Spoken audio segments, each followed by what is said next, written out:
சத்துரு. உன் சத்துரு பசியாயிருந்தால் அவனுக்கு புசிக்க ஆகாரம் கொடு. அவன் தாகமாயிருந்தால் குடிக்க தண்ணீர் கொடு. அதனால் நீ அவன் தலையின் மேல் எரிகிற தழல்களை குவிப்பாய். கர்த்தர் உனக்கு பலன் அளிப்பார். வேதபாரகரும் பரிசேயரும் தேவனுடைய பிரமாணத்திற்கு தப்பிதமான வியாக்கியானத்தை சொல்லி ஜனங்களை திசை திருப்பினார்கள். நம்மிடத்தில் அன்பு கூறுவது போல பிறரிடத்திலும் அன்பு கூற வேண்டும். நம்முடைய சத்துருக்களையும் நாம் சிநேகிக்க வேண்டும். இது புதிய ஏற்பாட்டு காலத்தில் பிரமாணம் மாத்திரமல்ல, பழைய ஏற்பாட்டு காலத்திலும் இதுவே பிரமாணமாக இருந்தது. நம்முடைய கர்த்தராகிய இயேசு கிறிஸ்து பழைய ஏற்பாட்டு காலத்தில் சொல்லப்பட்ட இந்த பிரமாணத்திற்கு முக்கியத்துவம் கொடுத்து உபதேசம் செய்திருக்கிறார். நம்முடைய சத்துருக்களையும் சிநேகிக்க வேண்டும், நம்மை சபிக்கிறவர்களையும் ஆசீர்வதிக்க வேண்டும் என்பதே நம்முடைய கர்த்தராகிய இயேசு கிறிஸ்துவின் பிரதான உபதேசம்.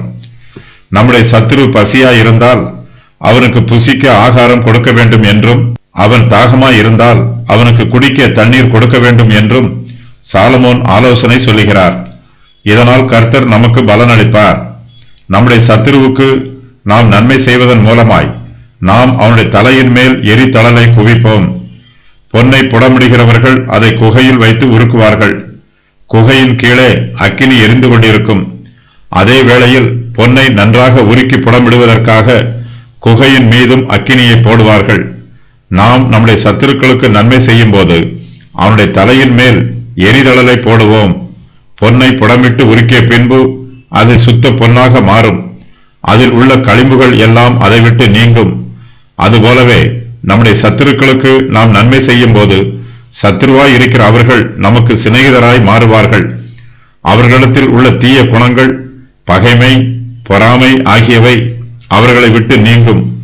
பொன்னை புடமிடும் போது அதில் உள்ள அசுத்தங்களும் கழிவுகளும் களிம்புகளும் அதில் இருந்து நீங்குவது போல சத்ருவினிடத்தில் உள்ள துர்க்குணங்கள் அவனை விட்டு நீங்கும்.